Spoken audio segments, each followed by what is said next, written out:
Okay, so we have implementing functional communication training, picture exchange communication system, and non-contingent reinforcement. All done by Kelsey Kalal, Kara Jordan, Lacey Robinson, Timothy Sampson, and Laura Silva. Functional communication training, or FCT, is an intervention strategy that facilitates the communication and can be an effective replacement behavior that helps reduce problem behavior. Typically, FCT is conducted in a natural setting in a meaningful way, a way that is impactful to the learner. It is not limited to just teaching vocal words to children. It can be any suitable and meaningful way to communicate, such as gestures, sign language, pictures, icons, like the Picture Exchange Communication System, or PECS.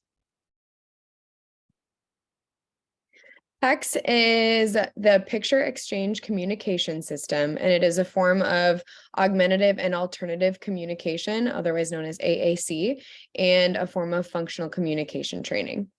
PECS uses a variety of visual symbols and icons and pictures in order to teach communication.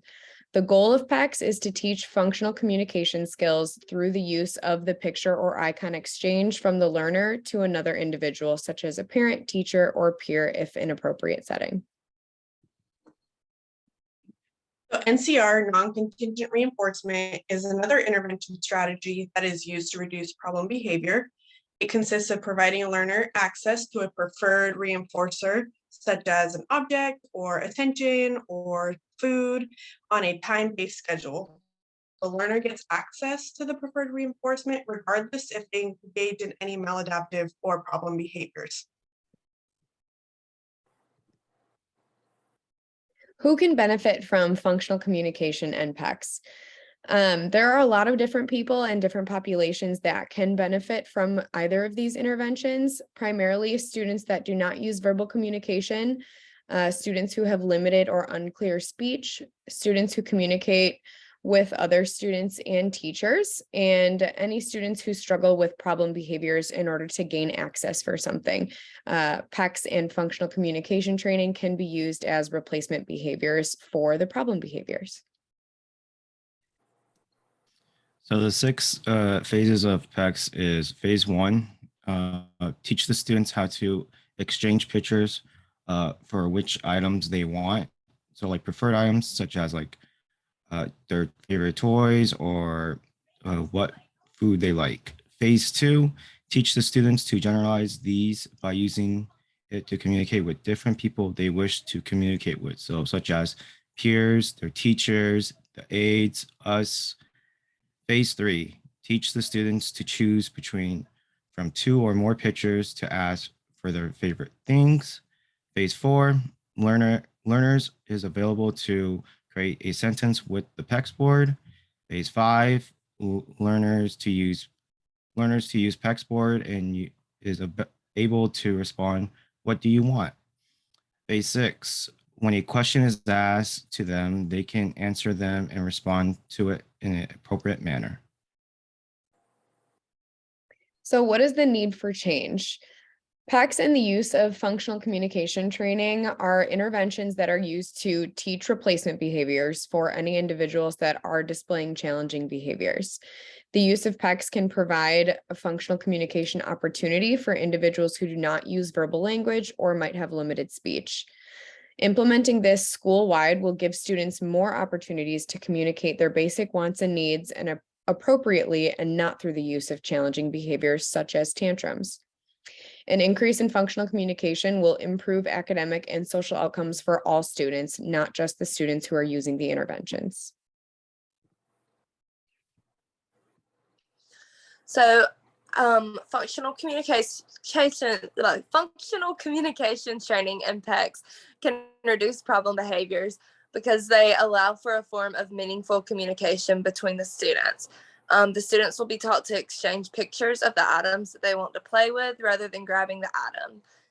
Communication of sharing the toys will be increased, and the need to grab toys from peers will be decreased. So therefore, teaching the students how to use PECs can help to decrease the fights and tantrums that occur in the classroom.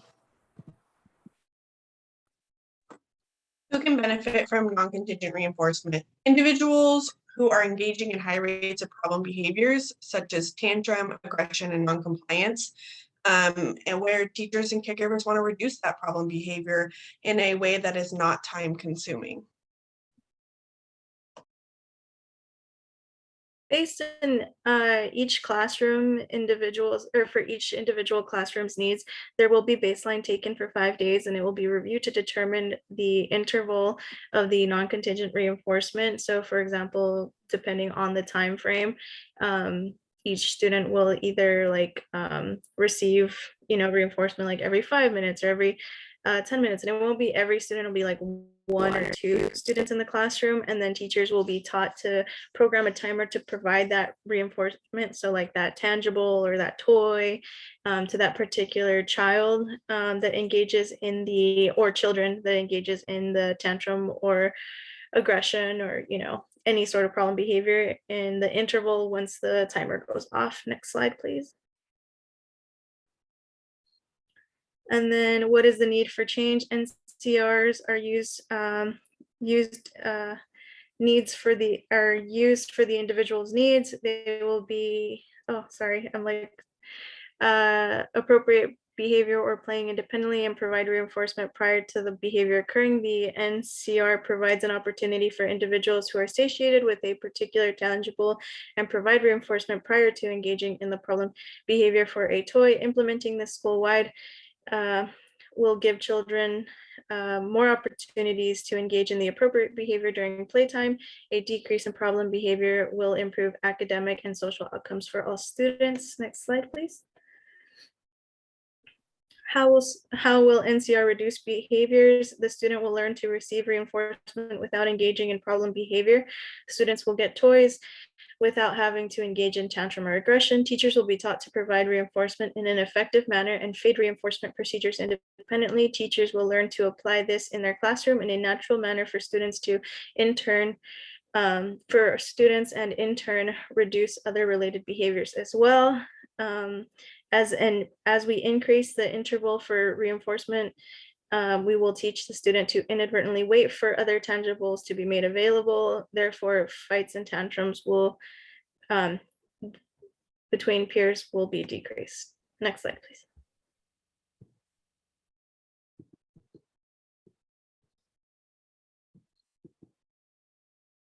Sorry. Planning for training / implementation. So week 1 is baseline. So we'll have the teachers, aides, and other professionals take ABC data, record how long the tantrum / fighting and how many times the tantrums occurred. We also will make them do a preference assessment. That is just pretty much seeing which items the students like to use, which one is most preferred, which one's the least preferred. And the BCBA will be observing and collecting all this baseline. And the second week, we will meet with all the parties and discuss what they found, like the baseline data, the observations, and finalize the materials, what we will be needing for PECs, for FCT, and the NCR. We will also be teaching them on how to use the PECs board and teach them FCT training and NCR training. We'll also be teaching the students how to use the PECs board and FCT. Next slide. So in week 3 to 5, we will start collecting data for all the students. The teachers and aides will help show the students how to use PECs board. Usually we'll be helping them through least prompting to most prompting and then fade it quickly. The BCBA will ensure the procedures are correct. It will be there to make sure the aides and teachers will be doing the PEX board correctly. Also, a timer will be set for each toy in our activity or item to help exchange and move on from different activities. And then in week 6, we will meet with all the parties, discuss the interventions, provide them feedback, what needs to be changed, what needs to be approved upon, and discuss any concerns. And if they have questions, they can come to us. The materials required for the PEX intervention or the picture exchange communication system are fairly low and fairly easy to get. The PEX is a low cost intervention due to the ability you can make it yourself, and it doesn't require technology. So the following materials would be necessary to create a PEX board and the icons: a printer along with the paper and ink for a printer, a laminator and laminating sheets, Velcro and 3-ring binders, and then an internet accessible device with printing capabilities like a computer or tablet. You would need this in order to look up the pictures and from the internet, or if you took pictures of specific items in order to send them to the printer to make the icons, and then all of the icons go on the 3-ring binder with Velcro. All of the materials used to create the PEX binders and icons can be purchased at a local Walmart, Office Max, or Office Depot, or other local office supply stores.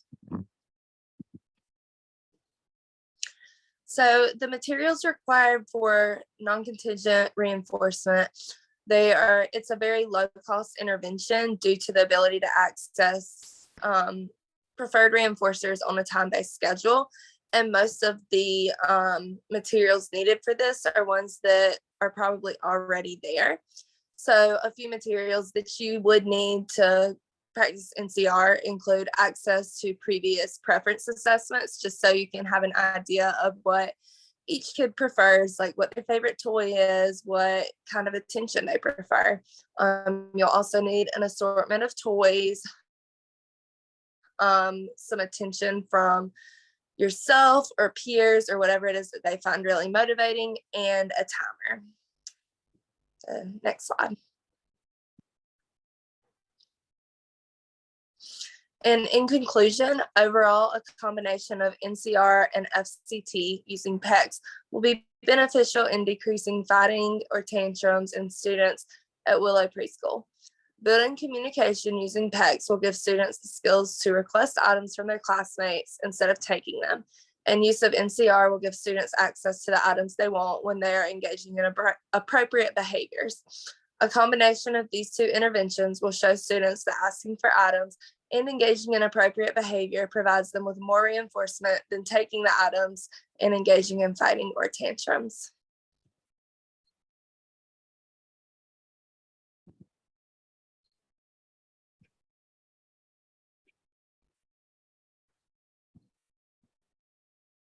Okay, good job, everybody. Woo-hoo. How do we stop the recording?